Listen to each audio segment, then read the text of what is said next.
E aí, amigos do terceiro ano, como é que nós estamos? Nossa aula de hoje, como sempre, não é? É a aula que se refere à revisão dos assuntos que a gente estudou no primeiro ano e no segundo ano.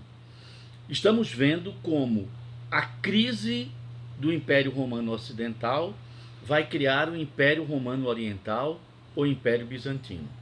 Aí nós falamos que o imperador Marco Aurélio, em 161, todas as datas são depois de Cristo agora, não é isso? Em 161, o imperador Marco Aurélio resolveu suspender as guerras de expansão. Ora, a gente sabe que essas guerras de expansão eram as guerras que criavam os prisioneiros de guerra. E era dos prisioneiros de guerra que vinham os escravos, a base do trabalho do Império Romano, principalmente no Ocidente. Já que no lado oriental do Império Romano, a gente sabe que o modo de produção asiático continuava existindo. Então lá a mão de obra escrava era em menor quantidade. Já do lado da Península Balcânica, Península Itálica, Península Ibérica, a Gália, que é a França, a Helvécia, que é a Suécia, não é? A Germânia, que é a Alemanha, né? E a Britânia, que é a Inglaterra. Essas regiões tinham mão de obra escrava em grande quantidade. Ora, sem guerras, o número de escravos vai diminuir. A gente viu que escravos não se reproduzem na quantidade necessária para garantir a substituição dos que morreram. Então o preço do escravo começa a aumentar. E o preço de tudo que o escravo produz também aumenta. Vem um processo de inflação que não se controla. Ora, com a inflação você reduz o consumo. As pessoas vão comprar menos. E comprando menos, a arrecadação de impostos diminui. E aí o Estado romano começou a ficar sem dinheiro para poder pagar os funcionários públicos e as tropas que garantiam as fronteiras do império contra os ataques dos bárbaros. Sem receber dinheiro, funcionários públicos e soldados vão abandonando seus postos. Para arranjar dinheiro, o que é que os imperadores fazem? Aumentam os antigos impostos, criam novos impostos e emitem moeda. Como é que eu emito moeda? Eu vou fabricar mais moeda. Ora, mas não existe ouro e prata necessários para a fabricação de mais moeda. Está lembrado que no passado as moedas eram feitas de ouro e prata para garantir o valor que elas tinham. O que é que os imperadores fazem? Reduzem a quantidade de ouro e de prata nas moedas e aumentam a quantidade de cobre. Então o que acontece? Antes você tinha uma moeda que você sabia que tinha um peso fixo de ouro. Então com aquele ouro você sabia que podia comprar trigo, você podia comprar feijão, arroz, porque aquilo era ouro. Agora a moeda tem uma parte de ouro e uma parte de cobre. Digamos, metade de ouro, metade de cobre. Então metade de cobre não vale o suficiente para comprar arroz, feijão, trigo, carne de charque e assim por diante. Então o que acontece? Você vai precisar de 2 vezes mais moeda do que você precisava antes. E à medida que você vai reduzindo a quantidade de metal precioso na moeda, ela vai valendo cada vez menos. Ou seja, a moeda vai sendo desvalorizada. E aí, lógico, você precisa cada vez mais de moeda para poder comprar as coisas. Está lembrada da hiperinflação da Alemanha, 1923, que você precisava de um carrinho de mão para poder comprar um sanduíche de queijo, um carrinho de mão cheio de dinheiro para comprar um sanduíche de queijo, pronto, é isso. A moeda não tem valor. Você, numa inflação dentro do Brasil, não é? Você precisa cada vez mais de dinheiro para comprar cada vez mais, não é, os produtos que você precisa. Vou dar um exemplo. Em 2019, em janeiro de 2019, com, por exemplo, R$30, você comprava 1 quilo de carne de primeira qualidade. Então, colchão mole, alcatra, chã de dentro, com 30 reais. Agora essa mesma carne está custando 49 reais o quilo. Ou seja, de janeiro de 2019 para janeiro de 2021, nós tivemos um aumento, né, do preço da carne. Por quê? Porque os insumos que são responsáveis pela carne, o que é? Por exemplo, a ração que alimenta o boi, o fertilizante que eu coloco na terra para gerar o capim. Então, se tudo isso está caro, é óbvio que o preço final do boi vai aumentar e o preço final da carne também. Outra coisa, nesse período, como não houve investimentos em eletricidade, não é? Na geração de energia elétrica, buscando fontes alternativas, a energia ficou mais cara. Então, as máquinas que precisam de energia, não é? E consomem energia, com a energia mais cara, lógico, trabalhando, elas estão dando mais despesas, porque eu estou pagando a energia mais cara.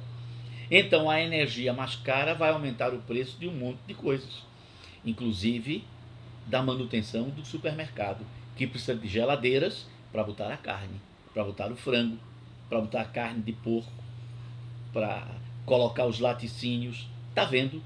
Se o boi está mais caro, não é? O leite da vaca também ficará mais caro. Aí o queijo, o iogurte, a manteiga. Pronto. Voltando para Roma. Está entendendo como é que funciona esse processo? Lá foi o escravo que provocou o aumento do preço de tudo. A gente já sabe que o processo gerou um conjunto de crises chamadas as crises do terceiro século. Tá. E aí o Império Ocidental entrou em parafuso, né? As crises duraram 50 anos. Nesses 50 anos, Roma teve 16 imperadores, só um deles não foi assassinado, né? Revoltas de legiões por todo canto, porque não estavam recebendo dinheiro, funcionários públicos parando de trabalhar, o caos na administração do império. É aí que em 285, o imperador, né, na verdade um general, é escolhido pelas tropas do Oriente para ser imperador. Eu estou falando de Diocleciano, que dividiu o império em duas partes, né, e cada uma das partes seria governada por um imperador. Cada imperador desse teria um auxiliar, um César. 20 anos depois de governo, os imperadores abdicariam do poder e os Césares se tornariam imperadores, nomeando 2 novos Césares. Essa era a ideia, que não funcionou. Em primeiro lugar, a divisão entre Oriente e Ocidente separou o que estava ruim e que podia ser ajudado pelo Oriente, e não foi. Ou seja, o lado ocidental, que estava com um processo de crise mais crítico, se separou. E aí não tinha solução. Foi para o buraco. O Oriente, sem o Ocidente, sem ter que sustentar o Ocidente, lógico, equilibrou-se e continuou o desenvolvimento. Constantino, para tentar resolver a situação, ele criou um plano econômico, o primeiro plano econômico que a gente tem notícia, o Edito do Máximo, limitando o preço de produtos e serviços. Ora, a gente já sabe, falou na aula, né, que tabelar preços, congelar preços, não funciona. Nunca funcionou em época nenhuma. Essa foi a primeira tentativa, que a gente já sabe, deu errado. Resultado, não precisa nem dizer. O Ocidente continua descendo o buraco, e as pessoas pensavam que já tinha chegado do fundo do poço, e ainda não era o fundo do poço. Diocleciano, não é, abdica, não é, e alguns anos depois morre, e quando ele abdica, o imperador do Ocidente também tem que abdicar. Só que ele não quis abdicar. O César lá começa então a brigar com o imperador do Ocidente. Do lado de cá, 2 generais disputam, não é, se tornarem imperadores. Constantino e Maxêncio. Constantino consegue o apoio dos cristãos, num acordo com os bispos cristãos, e os cristãos entram para o exército de Constantino. Constantino derrota Maxêncio, derrota o outro imperador, né, e César do Ocidente, e une outra vez o império. por conta da ajuda dos cristãos, Constantino, né, lança uma lei, o Edito de Milão, concedendo liberdade de culto aos cristãos. Começava então uma aproximação entre a igreja cristã e o poder de Roma. Não é à toa que a igreja cristã, a que ficou no Ocidente, vai se chamar Igreja Católica Apostólica Romana, porque ela vai herdar a estrutura do Império Romano do Ocidente. Constantino também transfere a capital de Roma, a velha Roma, para uma cidade nova que ele manda construir, que ele chama de Nova Roma. Mas os bajuladores terminam chamando a cidade de Constantinópolis, cidade de Constantino, ou Constantinopla, como a gente termina chamando. A cidade é inaugurada em 333, no ano 333. Anos depois, Constantino morre, vai ser substituído por outro imperador e mais outro. Em 380, quem está governando o Império Romano, na verdade, o que resta do Ocidente e todo o Oriente, firme e forte, é um imperador chamado Teodósio.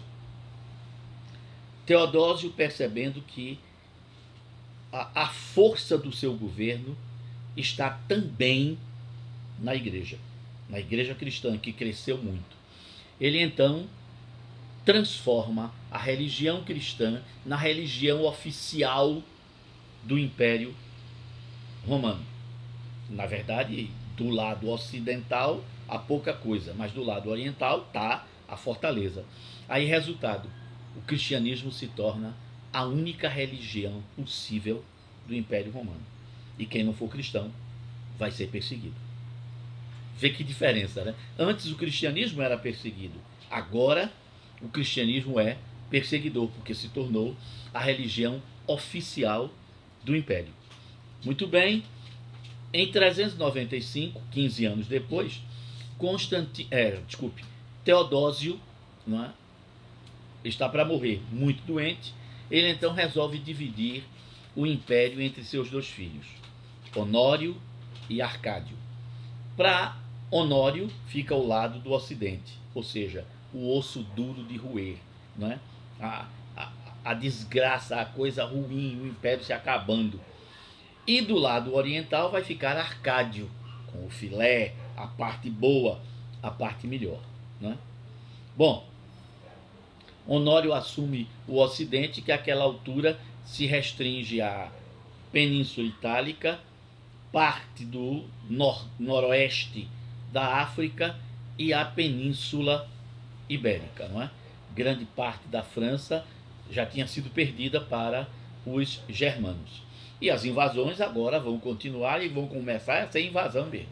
Começa o século V, né? Em 406, novas invasões, e enquanto o Império do Oriente resiste nas suas fronteiras, o Império do Ocidente vai perdendo terra, até que finalmente, diz aí o texto, não é? Em 476, Odoacro, rei dos Érulos, invade Roma.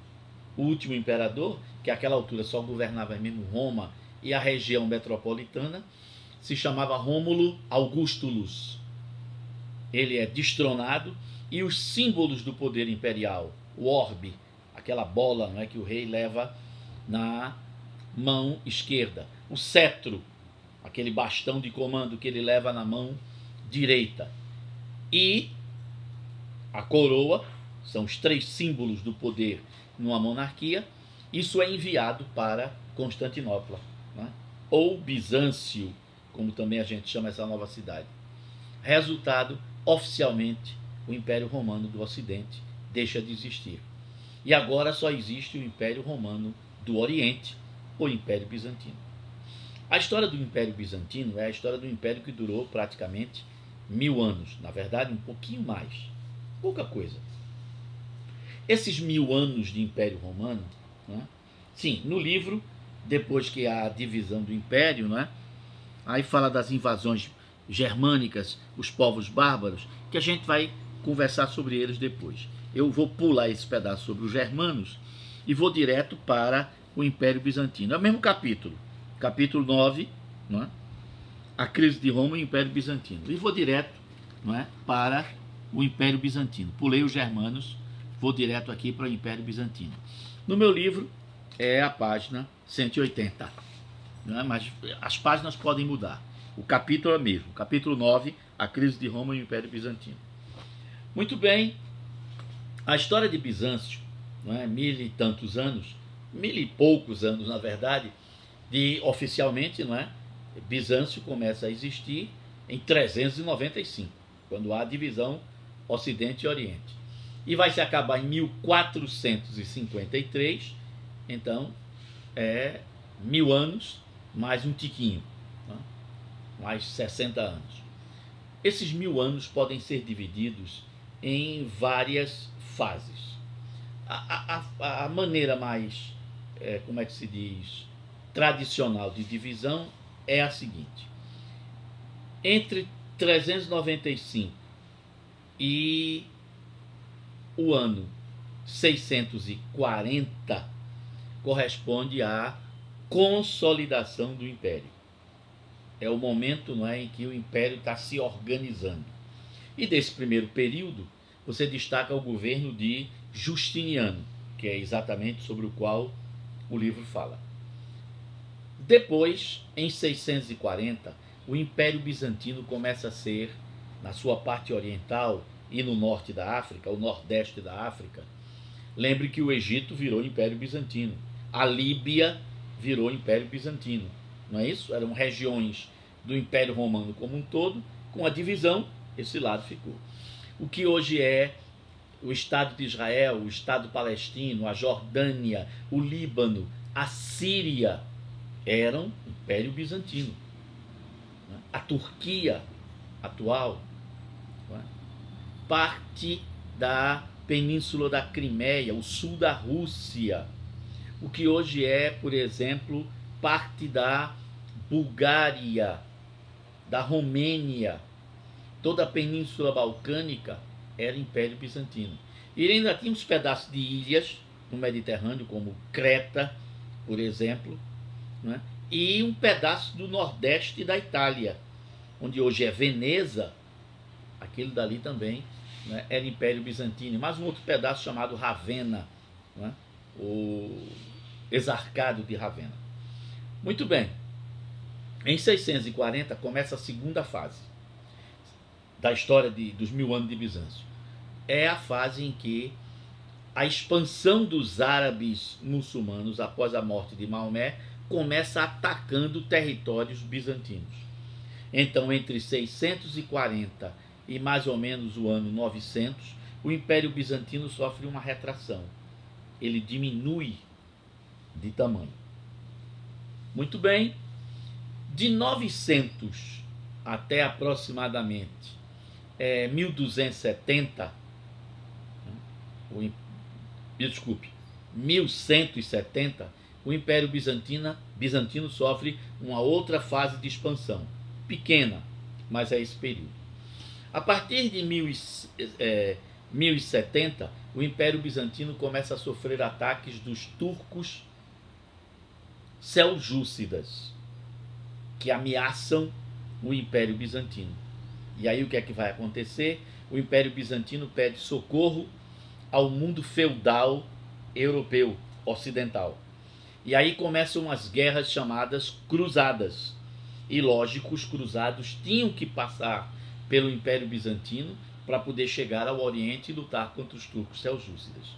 É um período, não é, de intensa atividade comercial e militar entre o Oriente e o Ocidente. As cruzadas fracassaram, mas o Império Bizantino teve muitas vantagens com as cruzadas. Teve algumas perdas, alguma coisa absurda, quando, por exemplo, os cruzados, na chamada Quarta Cruzada ou Cruzada Veneziana, saquearam Constantinopla. Mas isso foi, digamos assim, um acidente de percurso. No mais, Bizâncio teve vantagens. Mas a partir de 1270, na verdade, em 1300, outros turcos, chamados otomanos, né, começaram a atacar o Império Bizantino outra vez. Pronto. De 1300 a 1453 é a fase de declínio, de decadência, de retração definitiva. o Império Romano do Oriente, o Império Bizantino, começa a sofrer uma redução no tamanho do seu território. Até que finalmente, em maio de 1453, do Império Bizantino só restava, né, a Península Balcânica e a cidade de Constantinopla. Em 29 de maio de 1453, o sultão Mohammed V ataca e invade Constantinopla. E depois de Constantinopla conquistada, o imperador, né, Constantino XIV é feito prisioneiro, morre, e os turcos otomanos invadem a Península Balcânica, conquistando o que é hoje a Sérvia, a Croácia, a Eslovênia, a Macedônia, a Grécia, Bósnia e Herzegovina, pronto. Os países da Península Balcânica atuais, né? Albânia, tudo virou Império Turco-Otomano. Isso vai existir até a Primeira Guerra Mundial. Tá lembrado também, né? Nas aulas do Enem, quando a gente viu a Primeira Guerra, falou sobre a decadência do Império Turco-Otomano. Pronto. Bizâncio se acaba, né? E a história dos 1000 anos está aí nessas fases. Muito bem, o livro fala agora sobre essa fase do governo de Justiniano, que foi, sem dúvida nenhuma, muito importante. Primeiro vamos fazer uma análise do que é o Império Bizantino. O Império Bizantino é a parte oriental do antigo Império Romano, que abarcava todas as terras ao redor do Mar Mediterrâneo. De que vivia o Império Bizantino? Além da agricultura, lembre que o Império Romano Oriental vem desde a Idade Antiga Oriental, né? O Egito continuava existindo, a Mesopotâmia continuava existindo, a civilização hitita, não é, que vivia na Síria atual e parte da Turquia, ela não existia mais, mas não esqueça que os povos dessas regiões continuavam a funcionar. Então tudo isso era a área do chamado fértil crescente. Era uma área produtora de comida para o resto do mundo. Se dizia que o Egito era o celeiro do Mediterrâneo. A maior parte da produção de trigo, centeio, cevada, cerveja, perfumes vinha do Egito. Além de truçu e de pedras preciosas, não é? Como o lápis lazuli, que é uma pedra linda, azul, que era muito usada na fabricação de joias. Papiro. O Egito exportava papiro, que era o papel daquela época. O mundo todo escrevia em papiro e em pergaminho, que é feito de pele de animal, geralmente pele de carneiro. Então o Egito era um país que, se você quisesse ser poderoso, você tinha que atacar o Egito. Você tinha que dominar o Egito. Todo o lado oriental do Mediterrâneo era área também de produção de artesanato, né, de carne e, evidentemente, de trigo, centeio, cevada, frutas, né? Tudo isso era exportado. Vinho, azeite. Menino, tá vendo? O Império Bizantino tinha na agricultura, na criação de animais, nas manufaturas, no artesanato. Além disso, produtos que eram fabricados na China, civilização chinesa, na Índia, na Pérsia, era o chamado Império Sassânida. Esses produtos, através das estradas da China, tinha uma estrada chamada Rota da Seda. E esses produtos do Extremo Oriente terminavam chegando também a Bizâncio. Bizâncio, por exemplo, produzia tecidos de luxo, o antigo linho, a púrpura, o damasco, né? Que é um tecido que tem o nome da capital da Síria, né? Damasco, brocado, a seda que vinha da Índia. A elite do mundo ocidental, os bárbaros, sim, os reis bárbaros queriam consumir isso, né? O clero cristão há muito tempo tinha abandonado a ideia de pobreza e estava todo mundo querendo se vestir de púrpura e de coisa boa. Minha gente, a vaidade existe. E o Império Bizantino vivia de alimentar a vaidade dos ricos do mundo. Pronto. Então, o comércio, o artesanato, a manufatura e a agricultura e criação de animais, tudo isso redundava em riquezas fabulosas para o Império Bizantino. E aí, no Império Bizantino, você tinha os camponeses que viviam naquele estilo de servidão coletiva, não é? Trabalhos coletivos na terra e na irrigação.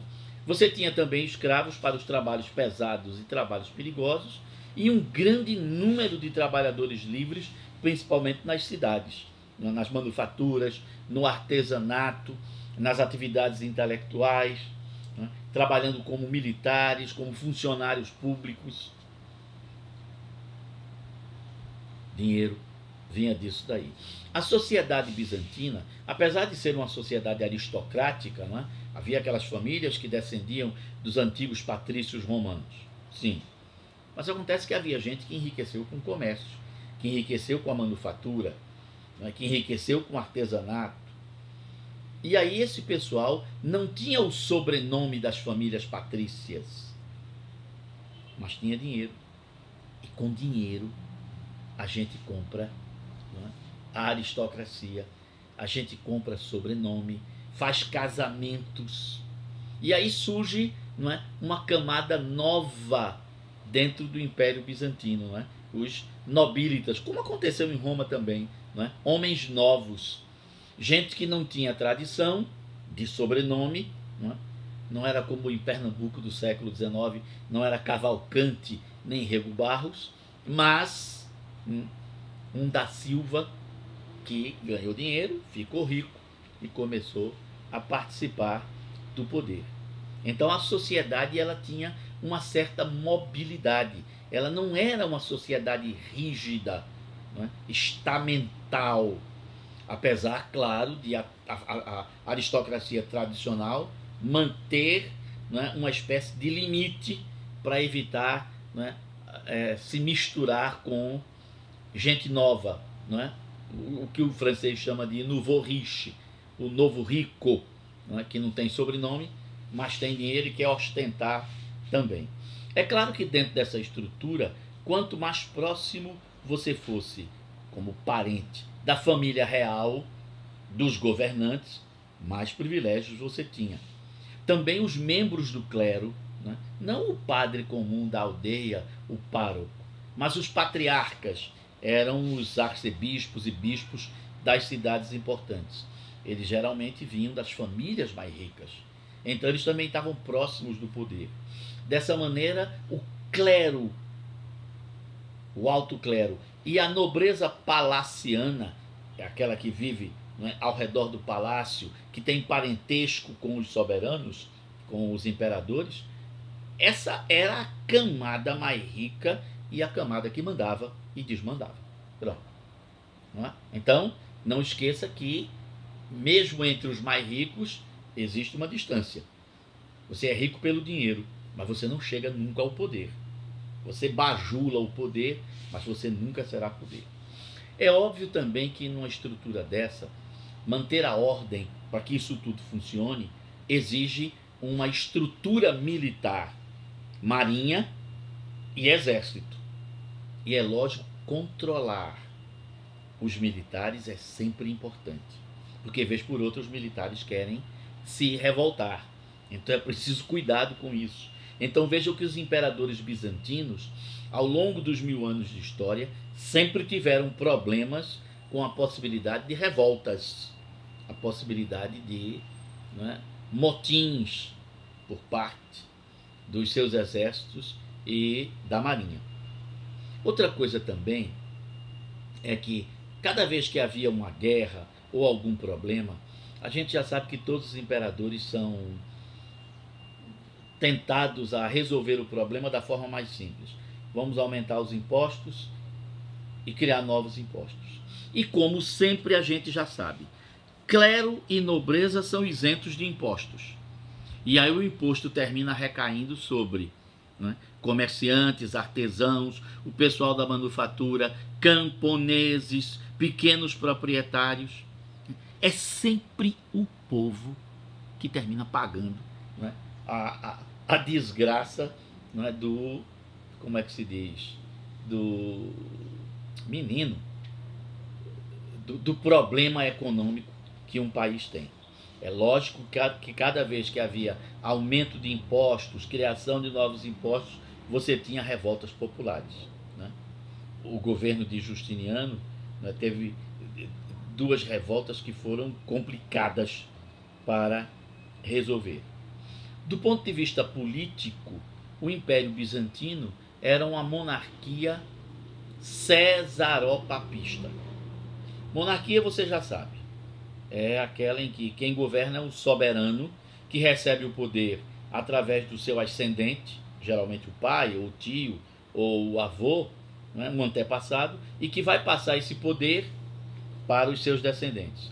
Então, monarquia é a forma de governo em que o poder é exercido por um soberano, ela é hereditária e é vitalícia. Hereditária porque o poder passa entre os membros de uma mesma família, ascendentes, descendentes, ou colaterais, irmãos, né, primos. E vitalício porque, teoricamente, o rei governa até morrer, até abdicar ou ser deposto, porque existem também essas possibilidades além de ele morrer de morte natural, né? Um rei pode ficar doido, né? Pode ficar senil, uma vida muito longa, e ele começa a ficar despiritado.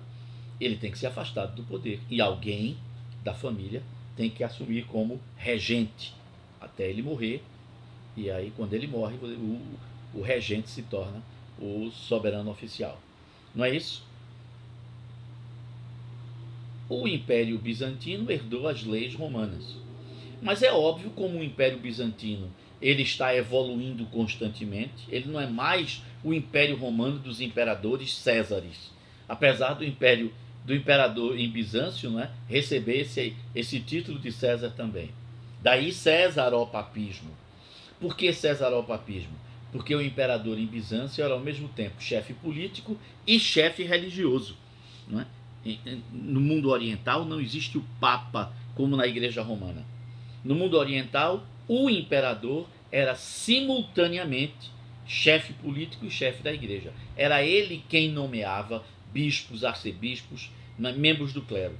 Até aquele padre da paróquia mais distante da capital, mais longe, perto da fronteira com o fim do mundo, quem nomeava era sempre o imperador. Todos os padres, todos os membros do clero deviam, portanto, obediência ao imperador. Daí a figura do imperador era considerada assim meio sagrada, porque ele foi colocado no poder segundo a vontade de Deus. É óbvio que essa história é para justificar o poder absoluto.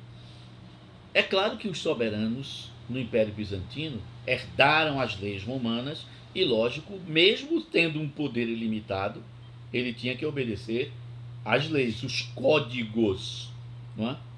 Justiniano, por exemplo, mandou elaborar um código, fez uma reforma nas leis de Bizâncio, porque muitas leis da época de Roma não tinham mais sentido. Sumiram, não é? Perderam o sentido. E era necessário criar novas leis para isso. Justiniano vai criar um código. A gente vai falar sobre isso, não é? Depois. Muito bem. Do ponto de vista político,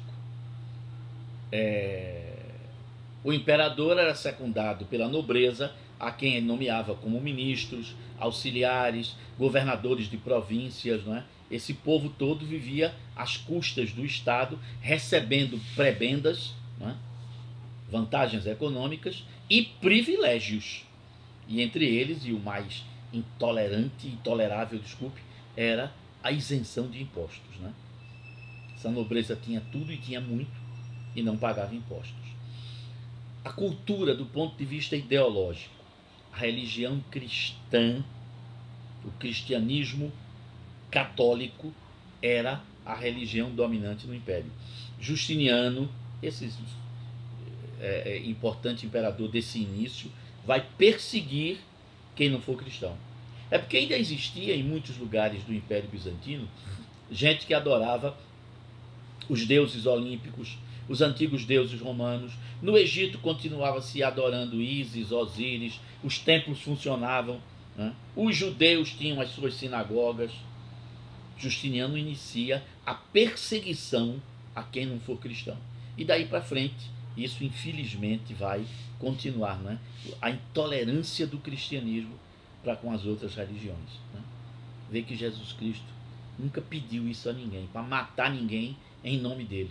Mas os cristãos vão fazer essa desgraça.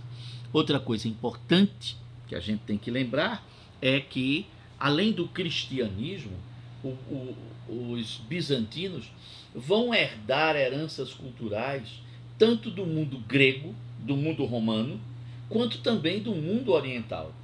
Então, a arte bizantina, por exemplo, a literatura bizantina, a arquitetura bizantina, ela vai ter a mistura desses elementos todos. E essa ideologia, essa religião, essa arte, essa literatura vai influenciar os povos do Oriente, da Europa Oriental, os eslavos, os russos especificamente. Está lembrado que quando a gente foi estudar, né, a Revolução Russa, eu falei sobre a formação do povo russo e disse o quanto o Império Bizantino influenciou os eslavos primitivos. Não é isso? Muito bem. Na próxima aula, a gente vai concluir o Império Bizantino, não é? A gente falou agora sobre a formação, a consolidação, aí a gente vai ver de Justiniano até a invasão dos turcos otomanos. Tá bom? Até lá então.